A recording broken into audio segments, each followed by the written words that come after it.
আজকে আমি বানালাম নুডলস উইথ সেজওয়ান সস। এটা কিন্তু খুবই ইজি মেকিং একটা খাবার যদি সেজওয়ান সসটা বাড়িতে আগে থেকে বানিয়ে রাখা হয়।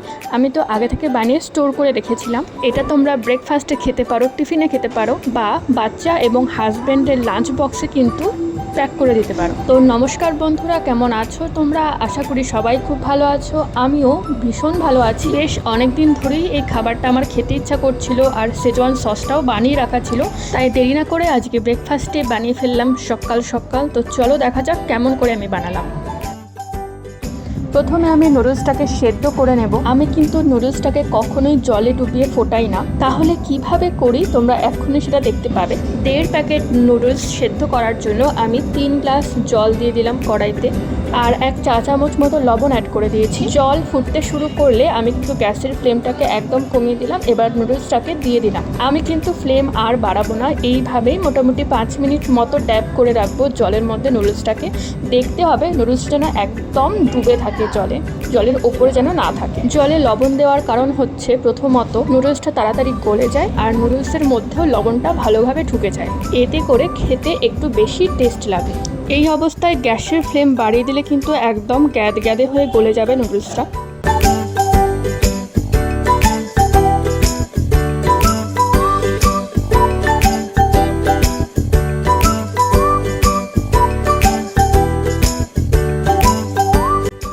5 মিনিট পর এইবারে দেখতে পাচ্ছ নুডলস একদম ঠিকঠাকভাবে সেদ্ধ হয়ে গেছে। এর থেকে বেশি 1 মিনিটও ডুবিয়ে রাখলে কিন্তু একদম গ্যাদে হয়ে যাবে। সবজির জন্য দেখো আমি 3টে গোটা আলু নিয়েছি, একটা গাজরকে 3 টুকরো করে কেটে নিয়েছি লম্বার দিক থেকে, আর 3টে পেঁয়াজ 2 ভাগ করে নিয়েছি। এই সবজিগুলোকে আমি কিন্তু লম্বা লম্বা করে কাটবো, ছোট ছোট করে নয়।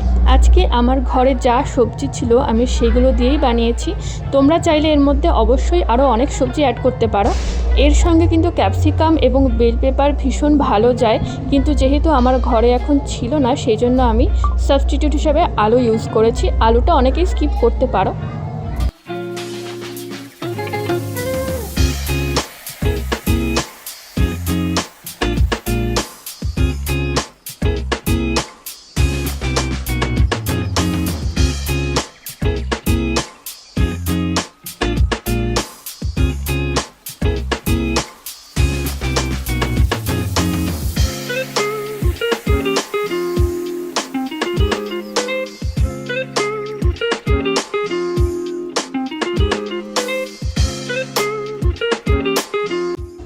আমি নর্মালি কোনো গ্রেভিতে দেওয়ার জন্য পেঁয়াজগুলোকে যেভাবে একদম সরু সরু করে কাটি, এইখানে কিন্তু তার থেকে একটু মোটা করে কেটেছি, আর কাটার পর এইভাবে আমি পুরো পেঁয়াজগুলোকে ছাড়িয়ে নেব।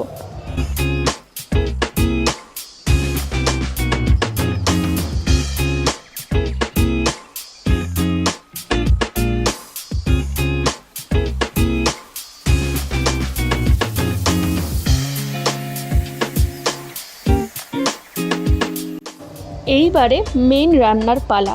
রান্নার জন্য প্রথমে তো আমি কড়াই বসিয়ে দিয়েছি। কড়াই গরম হওয়ার পরে 2 টেবিল চামচ মতো সাদা তেল আমি অ্যাড করেছি। এই রান্নার সাথে কিন্তু সর্ষের তেলের স্মেলটা একদম যাবে না, সেই জন্য আমি সাদা তেল দিয়েছি।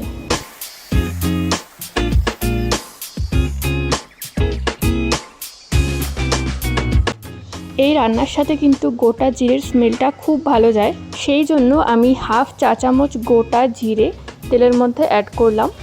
জিরেটা একটু ভাজা হয়ে এলে কিন্তু আমি সমস্ত সবজিগুলোই এক এক করে দিয়ে ভেজে নেব।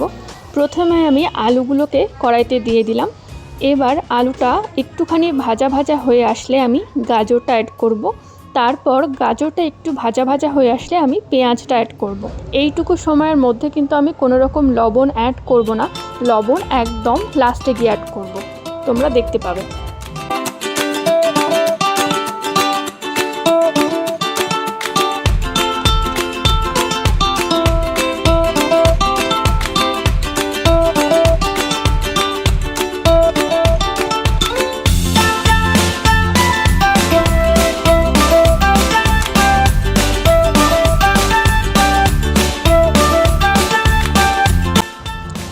এবার পেঁয়াজটা একটুখানি ভাজা ভাজা হয়ে আসলে তারপরে আমি লবণ অ্যাড করব। আমি 1 চা চামচ লবণ আর 1 চা চামচ চিনি এখানে অ্যাড করব। এরপরের স্টেপ আর তেমন কিছুই না, জাস্ট নুডলসটাকে অ্যাড করব। কিন্তু এই সবজিটা ভাজার নিয়ম কিন্তু একটু আলাদা। নুডলসটা অ্যাড করার আগে দেখতে হবে সবজিটা যেন পুরোপুরি সেদ্ধ হয়ে না যায়, আবার বেশি ভাজাও যেন না হয়ে যায়। সবজিটার মধ্যে একটু যেন শক্ত শক্ত ভাবটা থাকে। যেহেতু অনেকটা নুডলস ছিল, সেই জন্য আমি 2 ভাগে নুডলসটা রান্না করব। তার জন্য সবজিটা তৈরি হয়ে যাওয়ার পর হাফ সবজি আমি নামিয়ে রাখবো, আর প্রথমে হাফ নুডলস দিয়ে তৈরি করব। আগে কিছুটা সবজি দেখো আমি নামিয়ে দিলাম। এইবারে পুরোটা নুডলস অ্যাড না করে আমি পরিমাণ মতো নুডলস অ্যাড করব, এইটুকু সবজির সাথে যায়। ও না, নুডলস অ্যাড করার আগে আমাকে এই শেজওয়ান সসটা অ্যাড করতে হবে। এইখানে দেখো আমি 5 চামচ শেজওয়ান সস অ্যাড করে দিলাম।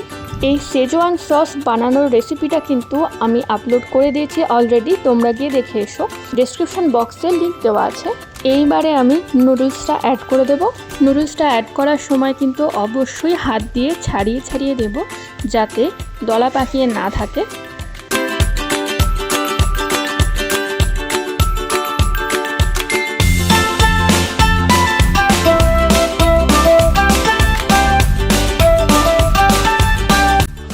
কড়াইতে নুডলস অ্যাড করে আমি কিছুক্ষণ নেড়ে চেড়ে সসটাকে পুরো মাখিয়েও নিয়েছি। সেই সময় ক্লিপটা আমি নিইনি, তার কারণ আমার এই কড়াইতে নুডলস নাড়াচাড়া করার সময় চারিদিকে একদম ছিটকে ফিটকে একাকার অবস্থা হয়ে যায়। রান্না করার সবথেকে কষ্টের প্রসেস আমার এইটাই মনে হয়, যে কড়াই ভর্তি নুডলসকে নাড়িয়ে চাড়িয়ে মশলা মাখানো। এতে আমার ধৈর্যও কুলায় না, আর হাতও ব্যথা হয়ে যায়। যাই হোক, আমার নুডলসটা একদম রেডি। তোমরা চাইলে একদম লাস্টে সামান্য একটু শেজওয়ান সস অ্যাড করে সার্ভ করতে পারো। অনেকটা নুডলস রান্না করায় কিছুটা বেঁচে গিয়েছিল, আর সেটা রাখা ছিল ফ্রিজে। সন্ধেবেলা আবার গরম করে খেয়েছিলাম। সত্যি বলতে সকালের থেকে আমার সন্ধেবেলার টেস্টটাই বেশি ভালো লেগেছিল। তোমরাও কিন্তু তোমাদের এক্সপিরিয়েন্স কমেন্টে আমার সাথে শেয়ার করো। ভিডিওটা ভালো লাগলে অবশ্যই লাইক আর শেয়ার করে দিও, আর পরবর্তী আপডেটের জন্য চ্যানেলটা সাবস্ক্রাইব করতে ভুলো না। তাহলে আজকের মতন টাটা।